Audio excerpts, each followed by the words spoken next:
Buenos días, mi nombre es Raúl Ferro, soy director de Business Intelligence de Business News Americas y la idea de este webinar es dar un vistazo general al estado de los sectores los principales sectores que cubrimos en Business News Americas en el contexto económico y de negocios en general de América Latina y un poco adelantar cuáles son los temas que van a dominar la agenda en los próximos meses y el próximo año.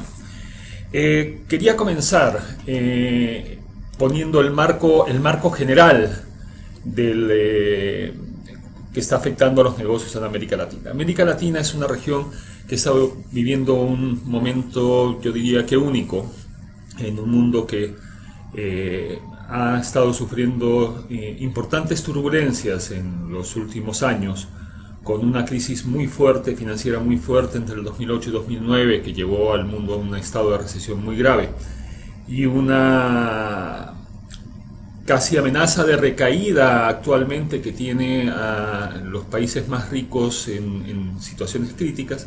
América Latina presenta un entorno macroeconómico muy estable y parece haberse desacoplado en buena medida de la crisis que afecta a las economías centrales o economías más ricas, ¿no? Para mí el ejemplo más patente de este fenómeno es lo que sucedió con la calificación de riesgo de Estados Unidos. Como todos sabemos, Standard & Poor's a mediados de agosto rebajó la calificación de riesgo de Estados Unidos debido a los desafíos macroeconómicos que enfrenta. Estamos hablando de déficit, dificultades para recaudar suficientes fondos, dificultades en el futuro o potenciales de financiamiento del presupuesto federal. Mientras que unas semanas después, la misma Standard & Poor's mejoró la calificación de riesgo de un país como Perú, que además estrena un gobierno que ha generado algunas dudas en el ámbito de negocios. ¿Qué es lo que refleja esto? La fortaleza macroeconómica de un país como Perú, que incluso llega a matizar el riesgo político que implica el nuevo gobierno que asumió el 28 de julio de este año en ese país. Para mí, ese es una de las señales anecdóticas pero más claras de lo que está pasando en América Latina. Como vemos en este cuadro, el crecimiento del PIB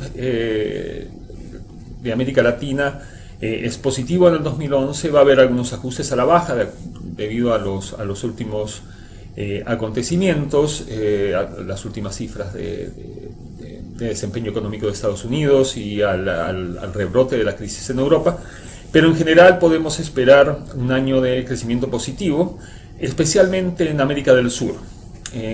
América Central y el Caribe, México y América Central se van a ver particularmente afectados por la debilidad de Estados Unidos, mientras que América del Sur parece estar mucho más enganchado a la locomotora china, donde si bien se ven señales de desaceleración, estas señales no se están centrando en los sectores que más están empujando a América Latina, que es el consumo de materias primas. Como vemos, la percepción de riesgo de América Latina ha bajado muchísimo.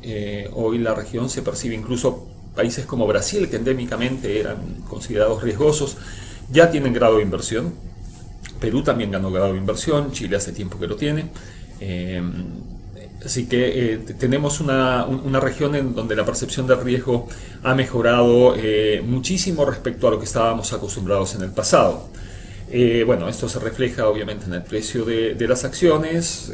Esto entró en una etapa de mayor volatilidad en las últimas semanas, pero debido a factores externos, no a factores internos. Y aquí es donde tenemos parte de la clave de lo que está sucediendo en América Latina. El precio de las materias primas se mantiene muy alto y todo indica que se va a mantener alto. Durante mucho tiempo se consideró que la excesiva dependencia de América Latina sobre las materias primas era casi una maldición. En este momento se ha convertido en una bendición que los gobiernos van a tener que aprovechar. ¿Okay? La gran demanda de los mercados emergentes, especialmente China e India, de materias primas, ha hecho subir su precio, lo va a mantener alto posiblemente en el mediano plazo. Y esto genera una oportunidad que de alguna forma los países latinoamericanos, algunos de ellos, gran parte de ellos, han comenzado a aprovechar. La primera de ellas es fortalecer sus macroeconomías. Hoy América Latina cuenta con grandes reservas internacionales que los hacen mucho más fuertes frente a los shocks externos, y ha permitido comenzar a generar una serie de fenómenos. El más importante para mí, que explica la sustentabilidad del cambio que se ha dado y de las condiciones positivas que podemos esperar para la región, tiene que ver con el aumento, la expansión del crédito interno. Hoy los bancos están comenzando a dedicarse a su negocio, a prestar dinero en América Latina, y la gente hoy tiene acceso a crédito, lo que da una base importante para el consumo interno.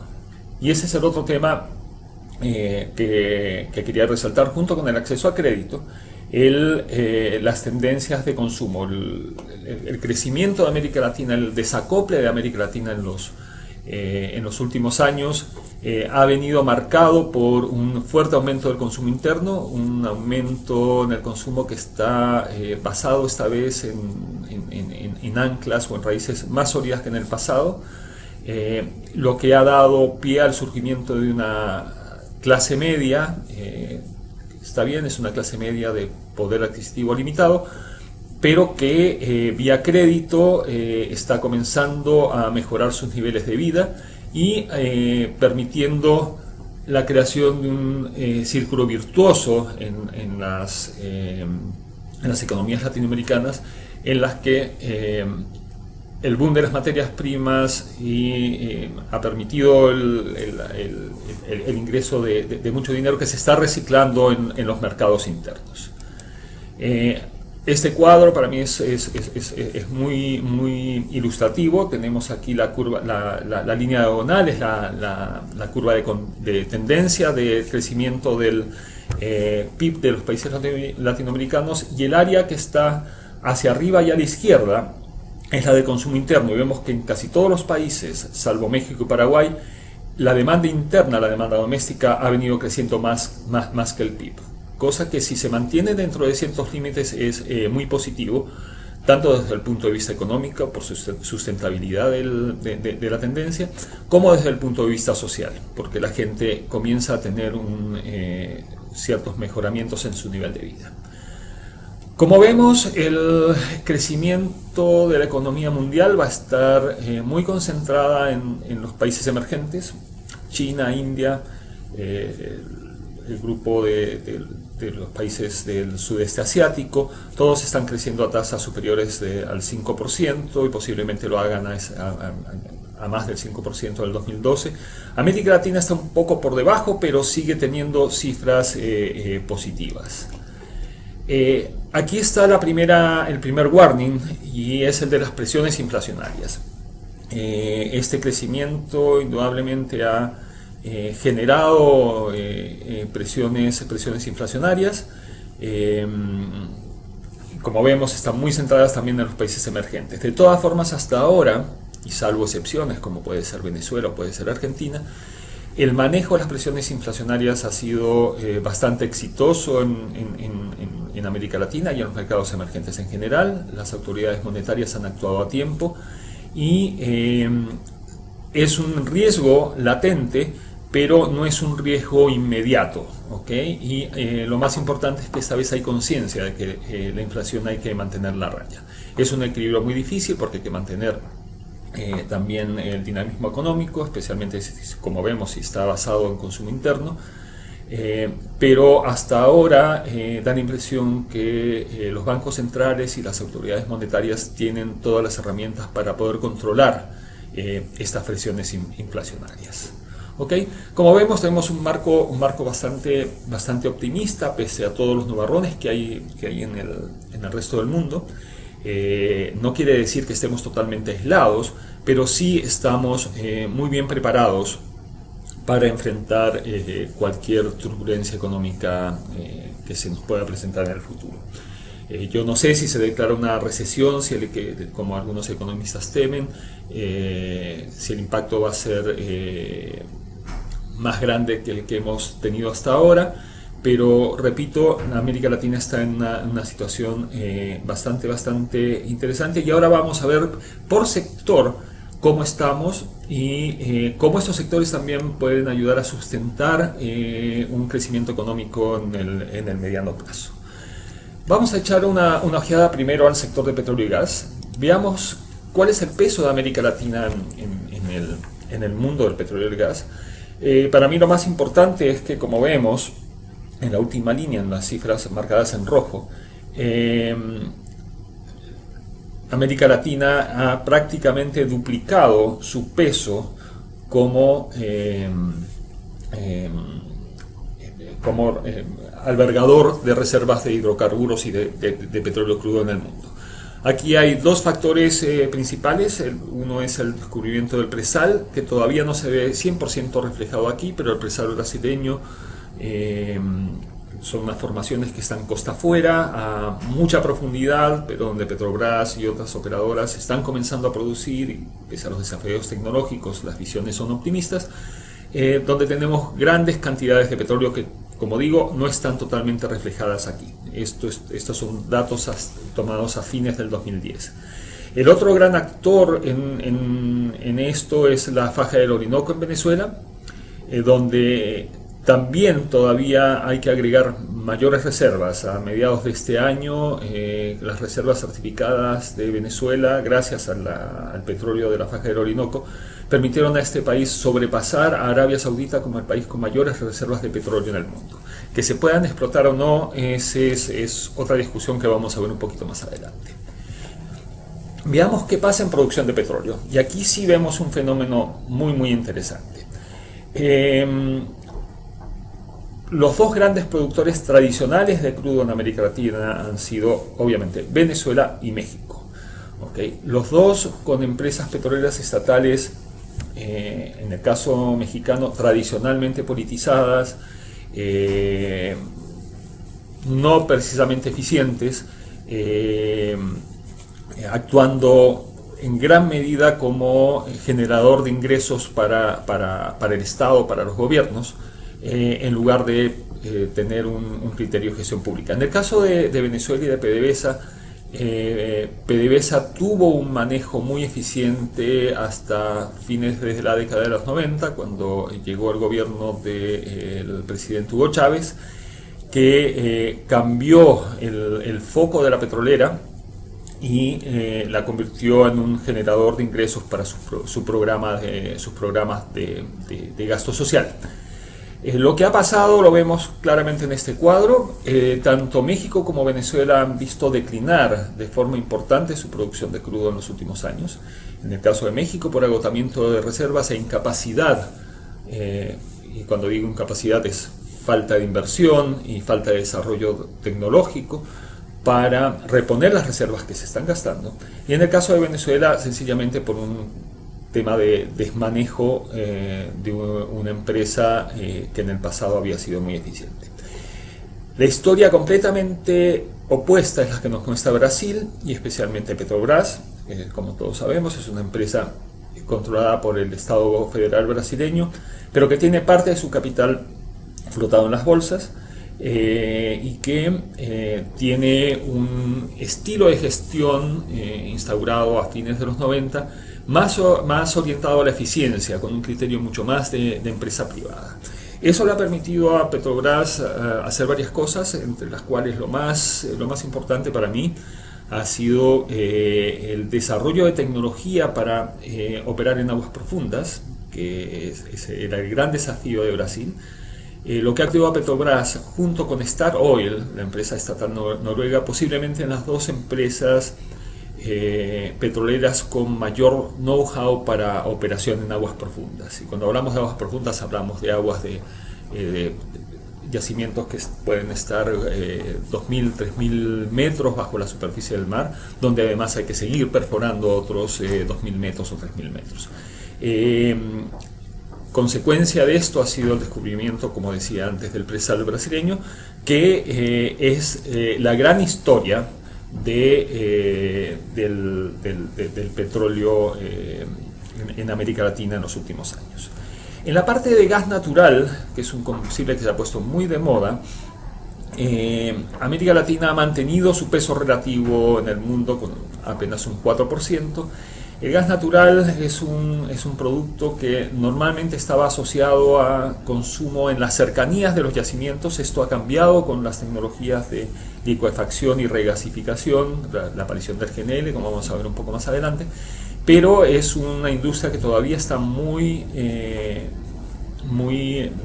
influenciada por el tema de la disposición en las cercanías geográficas de los centros de producción. ¿Okay? ¿Cuáles son las historias que aquí sobresalen?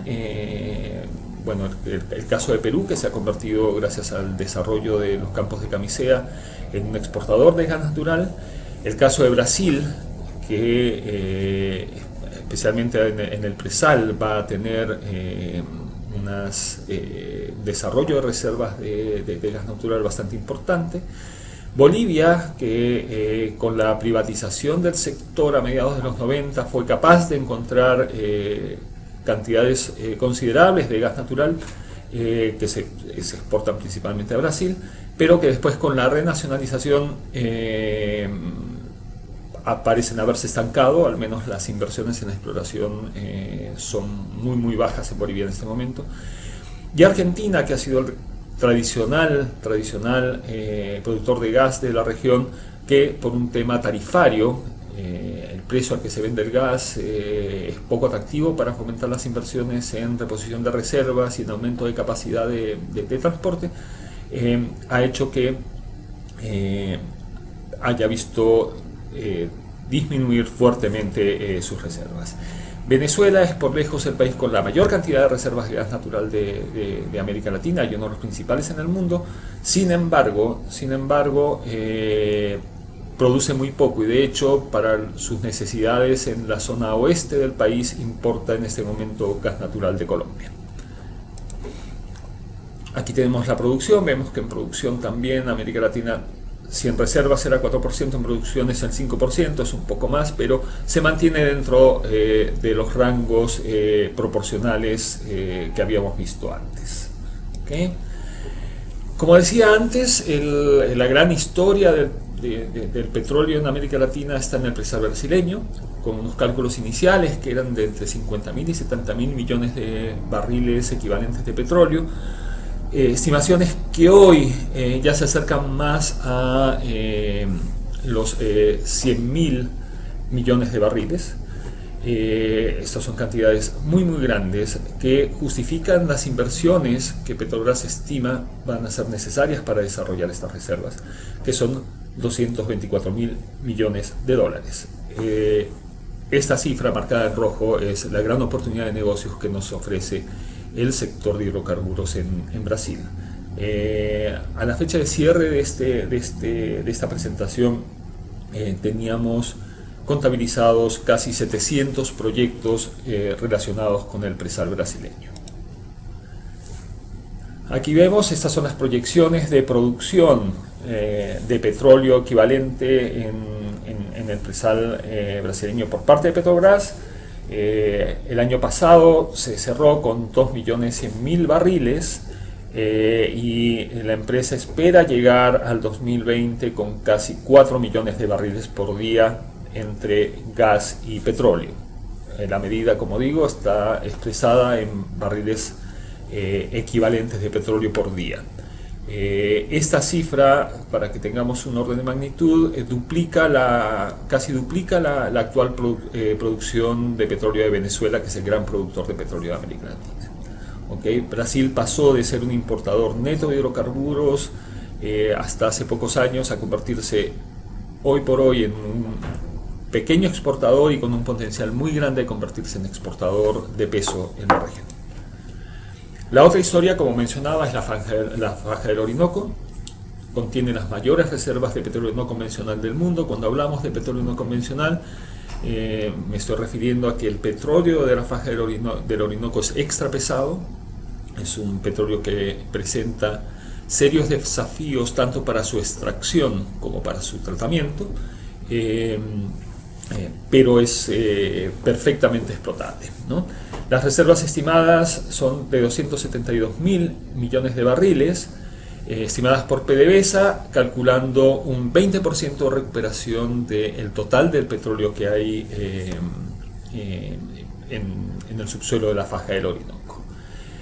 Según el Servicio Geológico de Estados Unidos, esas reservas podrían ser entre 500.000 y 650.000 millones de barriles, calculando un porcentaje de recuperación de entre 45 y 70% que para las tecnologías actuales y dadas las condiciones o el ambiente de negocios en Venezuela son poco realistas.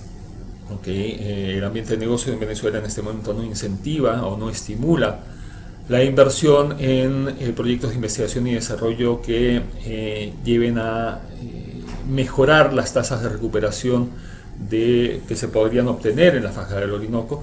Por lo tanto, es mejor quedarse con la proyección conservadora de PDVSA de un 20% de recuperación de las reservas que existen en esa faja. Aquí están las cifras fundamentales de la faja del Orinoco. PDVSA anuncia en su plan de inversiones 250.000 millones de dólares para el periodo 2009-2015, con una producción estimada para el 2015 entre 2 millones y 2.750.000 barriles por día. Esto llevaría a la faja del Orinoco a representar más del 50% de la producción de PDVSA. Como vemos, si sumamos las estimaciones de inversión en el presal brasileño y las que se estiman se invertirán en la faja del Orinoco, tenemos casi 500.000 millones de dólares, medio billón de dólares en inversiones previstas en el sector hidrocarburos para los próximos años en América del Sur solamente. ¿Okay? La tercera gran historia es la no reforma de Pemex. El principal campo de producción de Pemex es Cantarell. Cantarell es un campo costa afuera que fue el que catapultó a México a las grandes ligas de la producción de petróleo a principios de los años 80. Es un campo muy grande, muy rico, pero que se está agotando. No se sabe exactamente la fecha de agotamiento total, pero lo que es un hecho es que la producción de Cantarell baja y baja y baja. Peor aún, como decía, la reposición de reservas de Pemex también ha estado bajando, entre otras cosas por su incapacidad para explorar y operar en aguas profundas. Además, la Constitución mexicana no permite la entrada de operadores privados al negocio petrolero. Las fórmulas que se han tratado de imponer no son suficientemente atractivas como para compensar el riesgo que significa la exploración en aguas profundas en el Golfo de México. Por tanto, no han tenido ningún efecto, han sido totalmente inoperantes, y lo que tenemos es un Pemex que tiene muy poca capacidad de exploración del Golfo de México, mientras que en el lado estadounidense del Golfo de México tenemos muchísimos proyectos y producción en auge. Del lado mexicano del Golfo, que son las mismas formaciones geológicas, tenemos una situación de producción a la baja. Pemex ha tenido algunos éxitos parciales, principalmente onshore, como Chicontepec, pero no alcanzan a compensar lo que se está perdiendo de producción de Cantarell. Y aquí quería resaltar una frase citada por el director general de Pemex a Business News Americas este año, donde define a Pemex como una agencia y no como una empresa. Y ese es el gran dilema de Pemex, el gran desafío de los políticos mexicanos, y el gran desafío de México como sociedad, que ha sido muy reacia a aceptar un cambio en el carácter de Pemex, ¿no? Aquí vemos cuál es el resultado de la no reforma de Pemex. Pemex es una empresa que cuanto más vende, más dinero pierde. Es una paradoja, básicamente porque tiene que destinar una parte muy importante de sus ingresos a financiar al fisco mexicano por la forma en que está estructurada la ley petrolera en México. ¿Okay?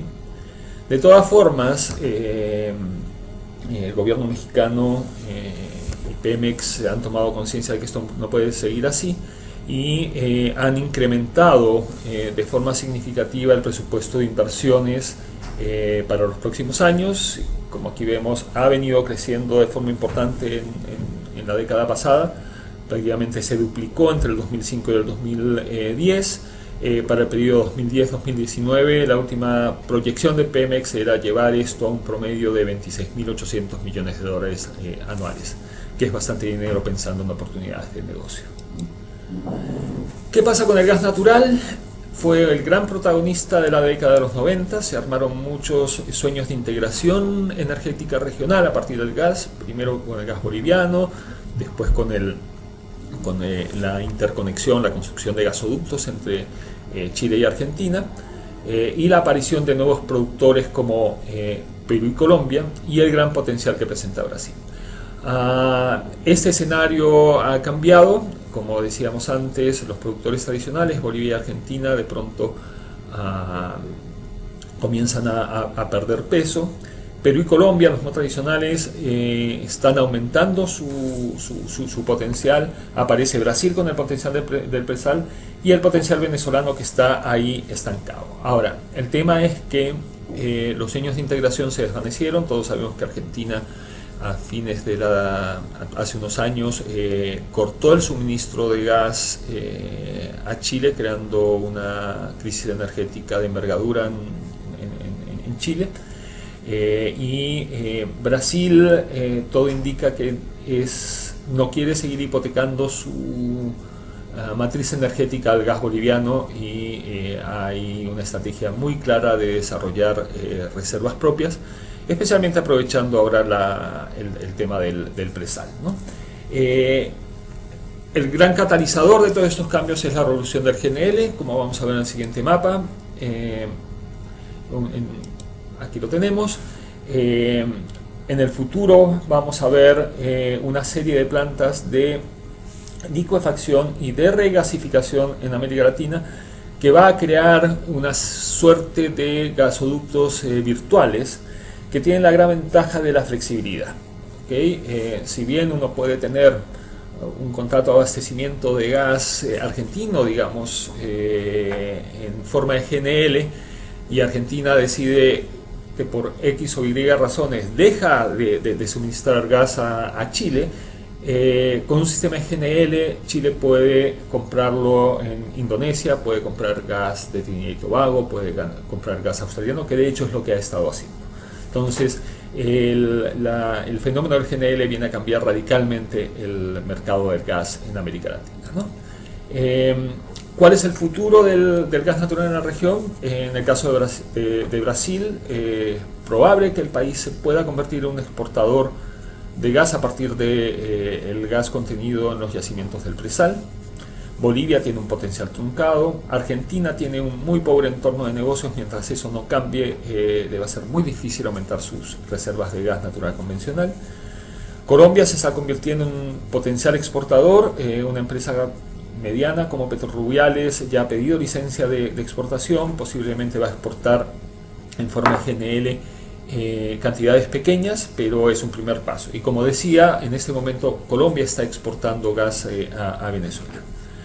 Perú sigue en el dilema de inclinarse por el modelo argentino, de asegurar energía barata con sus reservas de gas natural para aumentar la competitividad del país e industrializarlo localmente, pero eso tiene el riesgo de desincentivar las inversiones en reposición y exploración de nuevas reservas. México, por su parte, va a continuar siendo un importador neto.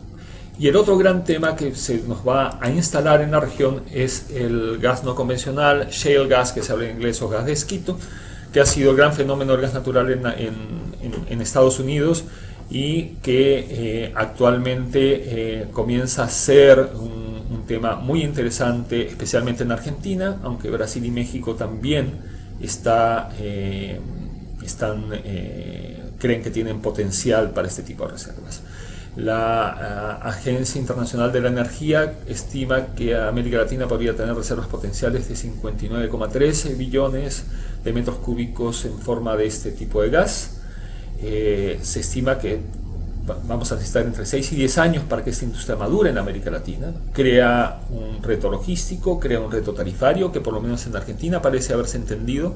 Las condiciones para la exploración y producción de gas no convencional o de hidrocarburos no convencionales en general son bastante más beneficiosas que las del gas natural convencional, y Argentina tiene una gracia geológica muy importante, y es que las reservas de gas natural, de gas no convencional, de gas de esquisto en ese país se están presentando con una fuerte asociación a líquidos, lo que aumenta mucho la rentabilidad, hidrocarburos líquidos, lo que aumenta mucho la rentabilidad de estos proyectos de exploración. ¿Quiénes son los actores actuales en América Latina en este ámbito? Bueno, tenemos a Pemex, que está trabajando mucho en México, la Independiente Apache, con muchas operaciones en Argentina, ExxonMobil, Total y Yacimientos Petrolíferos Fiscales de Argentina. Transporte y refinación, vamos a necesitar mejorar infraestructura de transporte, aquí hay claras oportunidades de negocio, y especialmente son necesarios upgrades de refinerías para aumentar su eficiencia y para el tratamiento de petróleos más pesados, que es lo que se viene en el futuro. Y obviamente habrá oportunidades para plantas de licuefacción de gas y regasificación de GNL. Es una tendencia que, en mi opinión, está aquí para quedarse. Pasemos rápidamente al sector minero. América Latina, como todos sabemos, es uno de los principales actores de la industria minera mundial, con casi la mitad del cobre que se produce en el mundo, casi la mitad de la plata que se produce en el mundo. Es un importante productor de oro, por tanto es, como decía, un actor central en esta industria. Esto se refleja en los gastos de exploración minera. América Latina está concentrando el 27% del gasto en exploración en el 2010, y esto tiene muchas implicancias. Normalmente, si hay exploración, quiere decir que las posibilidades de desarrollo de nuevos yacimientos en el futuro son más altas, ¿okay? Así que esto reafirma el gran protagonismo que tiene América Latina en esta industria, con previsiones de inversión de alrededor de $200.000 millones en la década actual. Estamos hablando hasta el año 2020. Esta es una industria que tiene muchos retos. Si bien el precio de los minerales ha aumentado, está en niveles históricamente altos, los costos de producción también están en niveles históricamente altos, y especialmente en América Latina. Los costos en América Latina han crecido más que en otros distritos mineros tradicionales como Australia y Canadá. Por tanto, es una industria que necesita desesperadamente, por un lado, aumentar su eficiencia y posiblemente cambiar su paradigma de producción. Y aquí hay una gran oportunidad para impulsar inversiones y reformas de tecnologías de la información en la industria.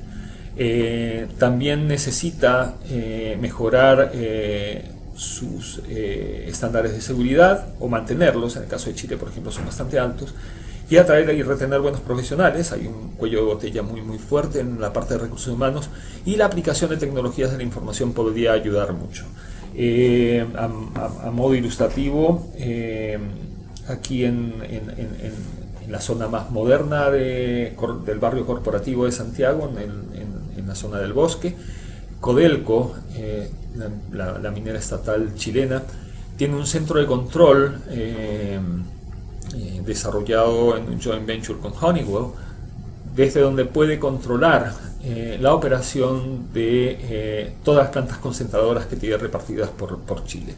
Esto aparte de mejorar la eficiencia, significa también una mejora muy importante en la calidad de vida de los supervisores de estas plantas. Se reduce el número de gente que tiene que estar en las zonas más peligrosas y más incómodas de trabajo gracias a la tecnología. Esto todavía está a prueba a nivel piloto, obviamente tiene muchas implicaciones de cultura de la industria, tiene muchas implicaciones en el tema de relaciones laborales, pero la solución está ahí y yo creo que es una tendencia a la que vamos a seguir avanzando en los próximos años. Como decía, hace falta un cambio de paradigma que creo que se está dando en la minería para adoptar las soluciones que ofrecen las tecnologías de la información. No todas estas soluciones son perfectas. Cito aquí el caso de la mina Gabriela Mistral de Codelco, donde se pusieron a operar a escala industrial por primera vez en la minería mundial una flota de camiones de 150 toneladas o más, 230 creo que eran, sin chofer, que se manejaban automáticamente. El sistema no funcionó como se esperaba. Hoy entiendo que la flota está siendo conducida por conductores humanos, pero se ha tomado como un tema de aprendizaje. Hablaba con otra gente del sector minero esta semana y me comentaba que sí, las cosas no salieron bien ahí, pero se ha aprendido mucho y es probable que de aquí a, qué sé yo, 5 años podamos tener este tipo de tecnología ya consolidada y operando. Una pasada muy rápida, un llamado muy rápido al litio, que es el metal de moda, con el tema de las baterías, la energía solar, los automóviles eléctricos. El litio se ha convertido en el metal del futuro. América del Sur, específicamente la zona comprendida entre el suroeste de Bolivia, el norte de Chile y el noroeste de Argentina, esta zona de salares alberga las mayores reservas de litio del mundo. Hoy por hoy Chile es el principal productor de litio del mundo. Hay muchos proyectos de exploración en Argentina que, en mi opinión, pueden terminar en producción. Soy optimista respecto a las oportunidades en Argentina. Y Bolivia, que tiene un gran yacimiento, el yacimiento de Uyuni, el Salar de Uyuni, donde sí hay algunas dificultades. Unas son por la visión política del gobierno boliviano, que con una buena intención, algo ingenua, pretende industrializar al máximo posible la explotación de litio, lo que hace menos atractiva la inversión en su explotación, y también le ha otorgado demasiado protagonismo a Comibol, a la empresa estatal minera boliviana, que no tiene la capacidad tecnológica para enfrentar la explotación del litio, que es una explotación compleja. Más con las condiciones especiales que tiene el Salar de Uyuni, donde hay lluvias en el llamado invierno boliviano, en el verano del hemisferio sur, que hacen menos eficiente la explotación mediante los métodos tradicionales de pozas de evaporación. Y además el desafío metalúrgico del exceso de manganeso de las reservas de Uyuni. ¿Okay? Yo soy menos optimista respecto al potencial de Uyuni que del potencial de los salares argentinos o de los salares chilenos. Vamos a ver rápidamente la industria bancaria en América Latina. ¿Cuáles han sido las tendencias de la última década? Como mencionaba al principio, el aumento del crédito ha sido el fenómeno que ha marcado el cambio de la banca en América Latina. En prácticamente todos los países los préstamos han crecido más que el Producto Bruto Interno, y eso es especialmente cierto en Brasil. El otro cambio fundamental ha sido el aumento de los préstamos en moneda local. Hasta hace 10 años el riesgo cambiario en América Latina era muy importante, y por tanto esto se convertía en una barrera para el otorgamiento de créditos en moneda local a largo plazo. Hoy por hoy tenemos el problema contrario, las monedas latinoamericanas se han fortalecido frente al dólar. Todo indica que las monedas latinoamericanas se van a mantener fuertes frente al dólar y por tanto se ha desarrollado mucho el crédito en moneda local y especialmente a largo plazo, lo que ha facilitado el desarrollo del mercado de créditos hipotecarios.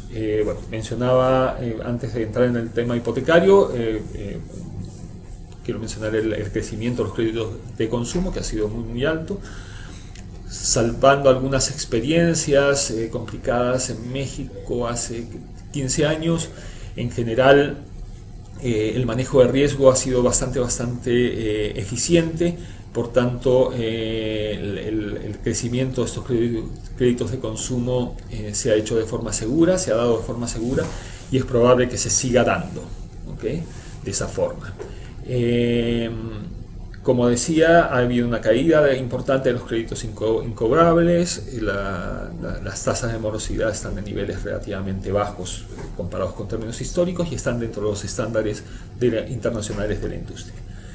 Quería resaltar el tema de los créditos hipotecarios. Está bien que este es un negocio que ha sido históricamente pequeño en América Latina, salvo en Chile, donde ya venía desarrollado desde hace 20 años. Pero su crecimiento ha sido muy importante y es un tipo de crédito que tiene muchos impactos positivos. En primer lugar, estimula la construcción, por lo que estimula a la economía, estimula el dinamismo de la economía, estimula el empleo. El sector construcción es uno de los que más mano de obra tiene. Genera activos para las personas tienen acceso a una propiedad y por tanto se hacen más ricas en términos de activos. Y por último, son un tipo de crédito que por monto y plazo se adaptan muy bien a los requerimientos de inversión de los inversionistas institucionales, y esto es especialmente importante en países donde tenemos sistemas de administración de fondos de pensión privados que pueden financiar de forma muy conveniente este mercado de créditos hipotecarios y al mismo tiempo calzar sus necesidades de rentabilidad y maduración de las inversiones en largo plazo, ¿okay? Estas son las características más importantes nuevas de la industria financiera en América Latina en la última década. Como vemos, aquí podemos medir el nivel de desarrollo de la industria bancaria. Se ha venido expandiendo de forma clara. El único retroceso se dio en Chile a raíz de la crisis del 2009, pero ha sido un crecimiento muy pequeño y es un país que tiene las más altas tasas de bancarización de América Latina. Este nivel de desarrollo lo estamos midiendo como crédito al sector privado medido como porcentaje del Producto Bruto Interno.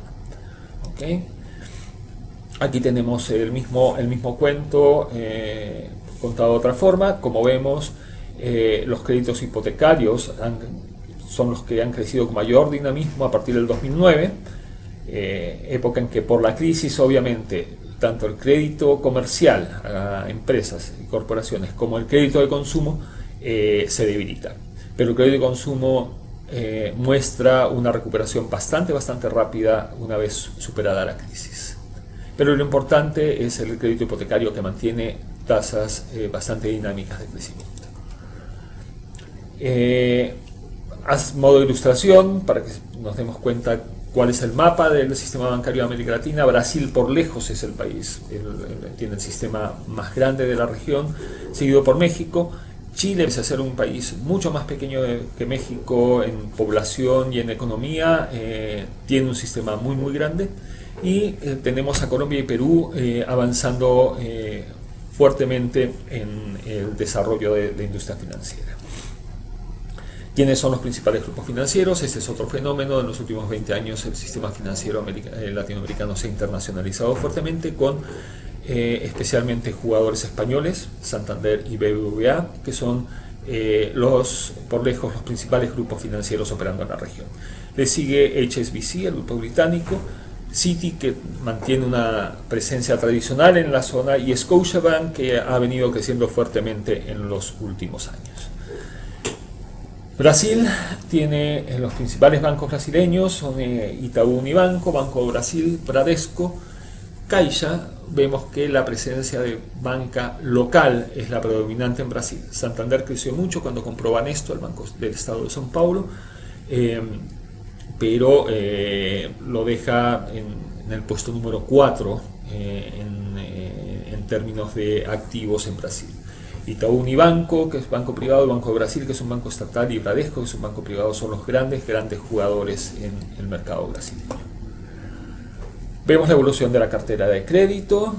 Si bien hay una desaceleración en el 2010, sigue manteniendo tasas de crecimiento bastante importantes, que es lo que marca la línea verde, mientras que las columnas amarillas nos muestran el saldo nominal. Se espera que esto siga creciendo fuertemente, por lo menos hasta el diciembre del 2012. ¿Okay? Aquí tenemos un mapa de los actores por mercado. Prefiero no detenerme en esta parte, lo pueden consultar en la presentación cuando lo estimen conveniente. Y quería entrar aquí en un negocio que está en expansión, que es quizás algo pequeño, pero que ha tenido un desarrollo muy grande, las microfinanzas, es decir, préstamos de dinero a los segmentos de bajos recursos. Esto tiene un efecto social bien manejado, muy positivo, y experiencias como las de Compartamos en México han demostrado que además pueden ser sustentables como modelo de negocios. Lo menciono porque microfinanzas es un sector en el que América Latina está a la vanguardia mundial. De hecho, durante la crisis, los modelos asiáticos, que es la otra región del mundo donde las microfinanzas han estado muy desarrolladas, se vieron muy golpeadas, mientras que en América Latina las microfinancieras han podido sortear bastante bien la crisis financiera. Bueno, estos son más datos ilustrativos. Esto muestra la evolución del crédito y de los depósitos en la industria microfinanciera y nos muestra el gran dinamismo que tiene. La línea amarilla es la cartera de préstamos, y vemos cómo se ha prácticamente triplicado en los últimos 5 años en América Latina. Okay. Telecomunicaciones, vamos a dar un repaso rápido. Tuvimos una privatización masiva de las telecomunicaciones en América Latina en los años 90, con una apertura que ha desembocado en una consolidación de la industria con dos grandes jugadores, que es América Móvil de México y Telefónica de España. Todo este fenómeno se ha dado, como en todo el mundo y como todos sabemos, con un estancamiento de la telefonía tradicional o fija y una explosión de la telefonía móvil, que no solamente crece en el número de dispositivos y de líneas vendidas al mercado, sino también en la complejidad de sus accesorios tecnológicos. Hoy tenemos tarjetas SIM, tenemos todo tipo de una clara evolución hacia los teléfonos inteligentes o smartphones. Una de las características, sin embargo, es que comparado con los estándares mundiales, el usuario de telefonía móvil en América Latina en promedio gasta poco. ¿Okay? El famoso ARPU, que es el ingreso promedio por usuario, es bajo. Esta es una industria que en América Latina se ha desarrollado mucho a partir del modelo de prepago, que en general ayuda al usuario a mantener controlado su gasto en telefonía. ¿Okay? Junto con esto, de todas formas, nos está llegando la banda ancha móvil con mucha fuerza. De hecho, la banda ancha comenzó a llegar mediante conexiones fijas de forma más o menos tímida, comenzó a crecer, pero en cuanto comenzó a entrar la banda ancha móvil, comenzó a superar fuertemente las tasas de crecimiento que presentaba la fija, ¿no? Como vemos aquí, igual que con la telefonía fija, se espera que la banda ancha móvil supere las conexiones fijas en algunos años más. Esto obliga a los operadores a invertir constantemente en tecnología para aumentar la eficiencia y capacidad de tráfico de sus redes. ¿Okay? Aquí hay una clara tendencia a la necesidad de inversión en modernización de redes para poder atender el crecimiento fuerte que tiene el uso de banda ancha móvil. Paralelamente vamos a un fenómeno de convergencia, donde tenemos una transición a redes 100% IP, o sea, de protocolo Internet, hacia lo que se llama una Next Generation Network, o redes de nueva generación que cambian todo el mapa tecnológico sobre el cual se desarrollan los modelos de negocios de las empresas de telecomunicaciones. Ya tenemos en muchos países el Triple Play, que significa la oferta atada y por la misma red de telefonía fija, TV cable e internet, y ya estamos comenzando a llegar al Quadruple Play, que incluye también telefonía móvil, ¿no? Y las empresas que llegaron como operadores de TV cable están todas, donde las regulaciones lo permiten, lanzando servicios de voz para aprovechar su infraestructura. ¿Por dónde vienen las soluciones para aumentar los ingresos por usuario de un usuario de telefonía móvil? Bueno, la llegada, como decía, de los smartphones o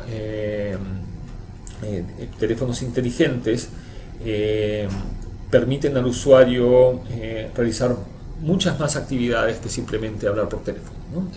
Aparte de la mensajería, ya hay acceso a internet, bajar música, engancharse en las redes sociales. Estas son tendencias muy claras que están cambiando el modelo de negocios de las telecomunicaciones en la región. También vienen llegando servicios de valor agregado, ¿okay? Como banca móvil, billetera móvil, habíamos hablado antes de redes sociales, TV móvil, publicidad, juegos, música, etc. La llegada de estos smartphones está cambiando, como decía, la forma de entender y desarrollar el negocio de las telecomunicaciones en la región. A modo de ejemplo, nosotros podemos ver que en Brasil, a fines del 2010, los servicios de valor agregado representaban el 16% de los ingresos de los operadores de telefonía móvil, y esto se dividía fundamentalmente casi mitad y mitad entre acceso a internet y servicios de mensajería, ¿okay? Apenas un 10% quedaba en otro tipo de servicios distintos a estos. Bueno, vamos a una situación de minimalismo donde eventualmente podemos tener redes administradas por integradores o vendedores de infraestructura, alquilando antenas o centros de contacto. Vemos la llegada un poco tímida respecto a lo que se ve en otros países de los MVNOs, que son operadores de telefonía móvil que lo que hacen es, no tienen licencia para operar, pero alquilan frecuencias a un operador con licencia y le ponen su marca al servicio. Es un negocio que en otros países, en otras regiones del mundo ha tenido un avance muy importante. En América Latina no ha sido tan grande, pero en todo caso son algunas de las tendencias que vamos a tener en cuenta para los próximos años. Los retos, bueno, con el aumento del tráfico es necesario manejar la congestión de redes móviles y tener sistemas de respaldo backhaul, ¿no? Los otros retos es cómo desarrollarse en un esquema de neutralidad de redes en la que el operador de una red está obligado a dar acceso a todos los operadores y en las mismas condiciones. O sea, el propietario de la red pierde de alguna forma la potestad de establecer sus condiciones a los operadores que necesitan usar su red para interconectarse. La portabilidad numérica, que ya está ya entró en varios países, en vigor en varios países latinoamericanos, ya está entrando en otros. Y el fin de la tarifa plana en banda ancha móvil, ¿no? Estos son los grandes temas que vamos a tener en los próximos años. Y rápidamente, porque el tiempo ya se nos está acabando, veamos el tema de energía eléctrica en América Latina. ¿Cuáles son los temas de la agenda? El fracaso de la integración energética, tanto de redes eléctricas como de gasoductos, como habíamos visto. La seguridad energética, hemos tenido casos de restricciones energéticas en Brasil, en Chile, en Colombia, por temas climáticos en algún caso, por aumento desmedido de la demanda en otros, y por el mismo fracaso de la integración, especialmente en el caso chileno. Estos dos temas deberían estar relacionados. El fracaso de la integración energética se vino dado por argumentos de soberanía de políticas energéticas. Sin embargo, esta soberanía que ha frustrado la integración energética ha generado más vulnerabilidad energética. ¿Okay? Con redes integradas podría haber sido mucho más eficiente el manejo de los excedentes de energía en algunas regiones y los déficits en otras. En este momento eso es imposible. Bueno, los países además están buscando la diversificación de la matriz energética. América Latina tiene una dependencia bastante grande de la energía hidroeléctrica, especialmente en países como Brasil. Se están buscando esquemas creativos para el desarrollo de las energías renovables no convencionales. El GNL, que llegó para cambiar totalmente el paradigma de generación eléctrica. La oposición que están generando las grandes hidroeléctricas en América Latina, en el mundo en general, pero en América Latina en particular en este momento, como hemos podido ver con como el caso de Hidroaicén en Chile, y el debate nuclear, que después del terremoto de Japón parece haberse moderado, aunque tenemos países como Brasil y Argentina totalmente comprometidos con su desarrollo. Bueno, como decía, y vamos a pasarlo rápidamente, América Latina es un país, una región muy rica en recursos hídricos. Aquí vemos las barras en azul, representan el potencial medido en gigavatios, y las barras en rojo el porcentaje desarrollado. Salvo Uruguay por la gran represa de Salto Grande en general, y Paraguay por las represas de Yacyretá e Itaipú, en general los porcentajes de aprovechamiento o desarrollo del recurso hídrico siguen siendo bajos, lo que significa que hay mucho espacio para crecer en ese sentido. Tenemos un ejemplo, como decía, de matriz energética, en el caso brasileño, que el 80% depende de la energía hidroeléctrica, lo que es muy bueno desde el punto de vista ambiental, pero le crea problemas de vulnerabilidad climática. Aquí tenemos otros ejemplos de matrices energéticas. Argentina, al contrario, es muy fuerte en termal, pero Perú y Colombia son bastante fuertes en hidroeléctrica. Okay. Aquí tenemos otras partes de América Latina. Como decía, la integración se frustró. Aquí son los principales hitos. Argentina en el 2004 le corta el gas a Chile, en el 2006 Bolivia nacionaliza la industria del gas, y en el 2008 se inaugura la primera terminal de GNL de gas natural licuado en Brasil, la primera central de regasificación, que comienza a hacer realidad los gasoductos virtuales en América Latina. A esta terminal de GNL en Brasil le siguió la de Chile. En el 2009 tenemos el descubrimiento del presal, que también, como decíamos, en la parte de petróleo y gas va a generar un potencial exportador de gas bastante fuerte. Y tenemos a Perú realizando su primera exportación de GNL en el 2010. En seguridad energética, como decíamos antes, hay una excesiva dependencia de la energía hidroeléctrica, lo que lo hace muy vulnerable a los caprichos climáticos. La alternativa sería la integración regional, como decíamos, pero no se ha dado. Entonces, ¿qué es lo que tenemos? un gran desarrollo, especialmente en Chile, de térmicas a carbón, con todo el impacto ambiental que eso significa, y en menor medida térmicas a gas, gracias a la aparición del GNL. ¿Qué espacio hay para las energías renovables no convencionales? Los expertos coinciden en que una meta realista es tener un 20% de la matriz alimentada por este tipo de energías. América Latina está incentivándolas, tiene la voluntad política de hacerlo, pero hace falta esquemas más creativos, tanto en la parte tarifaria como de interconexión, y comenzar a ver estos proyectos como proyectos de complementación y no como unidades independientes, debido a que tienen mucha intermitencia en su generación.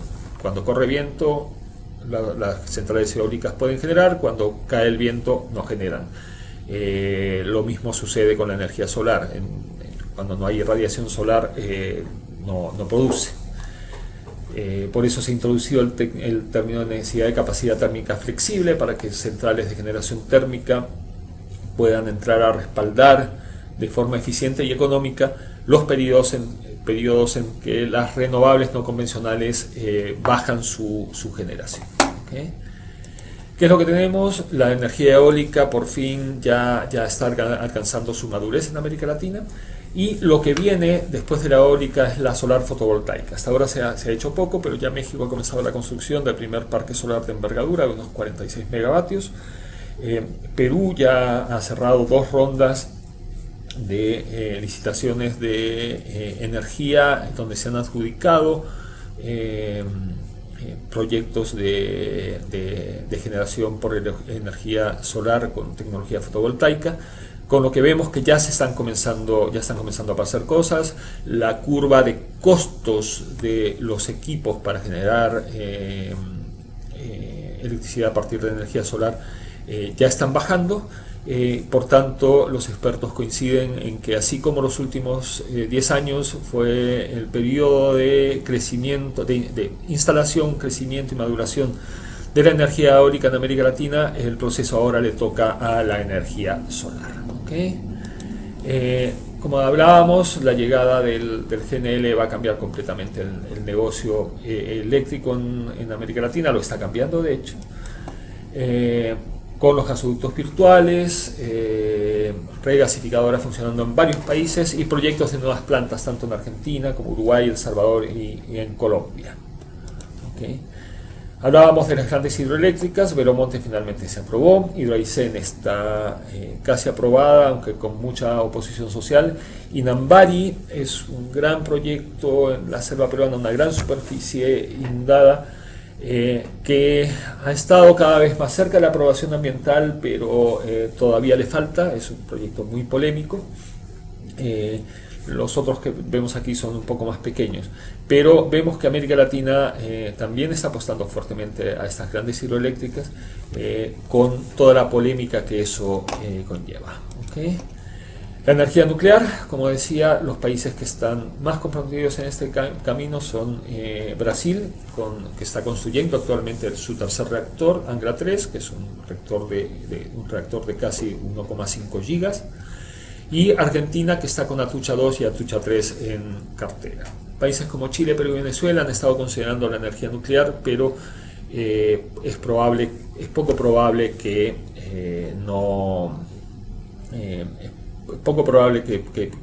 avance rápido en los próximos años. Bueno, eso sería todo. Les pido disculpas a lo mejor por haber ido muy rápido en la última parte, pero se había cortado el tiempo. Los dejo aquí. Los invito a que cualquier pregunta o consulta me la hagan llegar por mail, aquí lo tienen, y que visiten nuestro sitio web. Muchísimas gracias y espero que esta presentación haya sido de utilidad para ustedes. Gracias, hasta luego.